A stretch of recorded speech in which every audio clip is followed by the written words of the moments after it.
আমাকে 2017 সালের ইলেকশনের আগে আমি এয়ারপোর্ট যাচ্ছিলাম ডেকে আনার জন্য। আমাকে 8-10 জন লোক বহুদিন ধরে ফলো করছিল। আমার গাড়ি ভেঙে টেঙে আমাকে নিয়ে জোর করে দুটো পিস্তল থেকে আমাকে নিয়ে গেছে। আসসালামু আলাইকুম। এখন আমি শেখ হাসিনার আয়নাঘর সম্পর্কে বলবো। সাবেক সেনাবাহিনীর অফিসার, তিনি ঢাকায় কর্মরত ছিলেন। এই সাবেক সেনা অফিসারকে 2017 সালে ইলেকশনের আগে এয়ারপোর্ট যাচ্ছিলেন। তখন হঠাৎ করে তার গাড়ি থামিয়ে 8 থেকে 10 জন লোক তার গাড়ি ভেঙে তাকে উঠিয়ে নিয়ে যায়। তিনি জানান কিছু লোক তাকে ফলো করত, তাকে পিস্তল ঠেকিয়ে উঠিয়ে নিয়ে যায় এবং সাবেক সেনা অফিসারকে আয়নাঘরে নিয়ে যায়। তিনি যেহেতু সেনা অফিসার ছিলেন, তিনি জানেন যে তাকে কোথায় নিয়ে আসছে এবং প্রচণ্ড নির্যাতন করা হতো। বিভিন্ন করে আমি সচিব হই এবং রাষ্ট্রদূত ছিলাম কয়েকটি দেশে। আমাকে 2017 সালের ইলেকশনের আগে আমি এয়ারপোর্ট যাচ্ছিলাম ডেকে আনার জন্য। আমাকে 8-10 জন লোক বহুদিন ধরে ফলো করছিল। আমার গাড়ি ভেঙে টেঙে আমাকে নিয়ে জোর করে দুটো পিস্তল থেকে আমাকে নিয়ে গেছে এবং আমাকে আয়না করে নিয়ে এসে এখানে রেখেছে। আমি যেহেতু সেনাবাহিনীর অফিসার এবং এই ঢাকারই অফিসার, আমি ঢাকা সেনাবাসী ছিলাম, আমি জানতাম কোথায় আমাকে রাখা হচ্ছে এবং সেইখানে প্রচন্ড নির্যাতন করা হতো লোকদেরকে।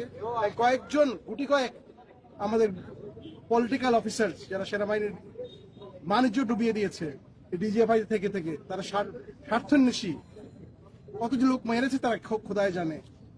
তারা এবং র্যাব এবং অন্যান্য যারা এখানে আছেন, বিচার বহির্ভূত হত্যা, গুম, খুন, ক্রাইম এগেনস্ট হিউম্যানিটি।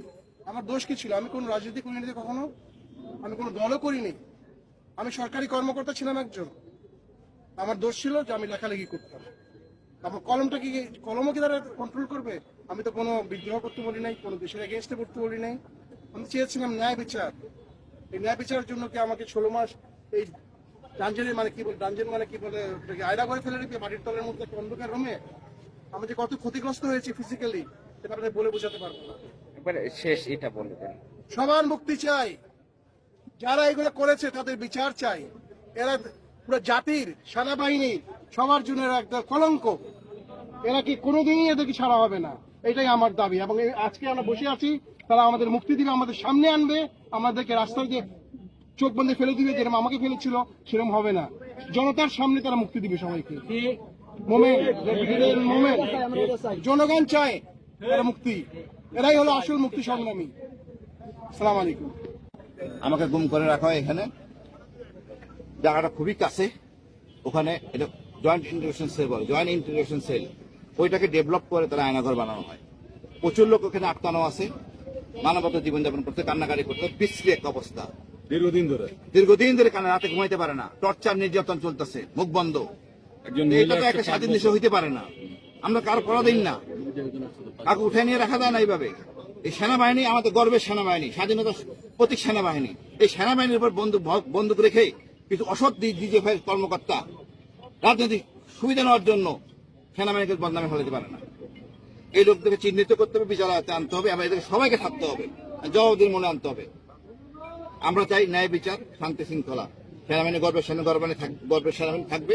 সেনাপ্রধানের নিরপেক্ষতার জন্য তার অগ্রণী ভূমিকা থাকা দরকার আছে। তার ভূমিকা হলো এটাই যে সে কারণ ছাড়া অতি দ্রুত ছেড়ে দিবে আর আমাদের কাছে দিবে, ওই রাস্তা নিয়ে ফেলাই দিবে, চোখ বেঁধে, এটা হবে না। এইসব গল্প বন্ধ, 6-9 হবে না। এইখানে আমাদের দিতে হবে, আমরা এখানে যাবো না। আমরাও সেনাবাহিনী অফিসার, অনেক সেনাবাহিনী অফিসার আছে, এর সবাই সেনাবাহিনী সদস্য, এদেশের সন্তান। কিছু অল্প কয়েকজন ডিজিএফআই সদস্যের জন্য আমরা হইতে পারি না, ডিজিএফআই দেশ চালায় না। তিনি আরও বলেন, সবার মুক্তি চাই, আয়নাঘর থেকে সকল বন্দির মুক্তি চাই। সুপ্রিয় দর্শক, আমরা স্বাধীন দেশের মানুষ, আমরা মুক্তি চাই এই সকল মানুষদের খুনি হাসিনার এই আয়নাঘর অর্থাৎ নির্যাতনের সেল থেকে। সবাই ভালো থাকবেন। আল্লাহ হাফেজ।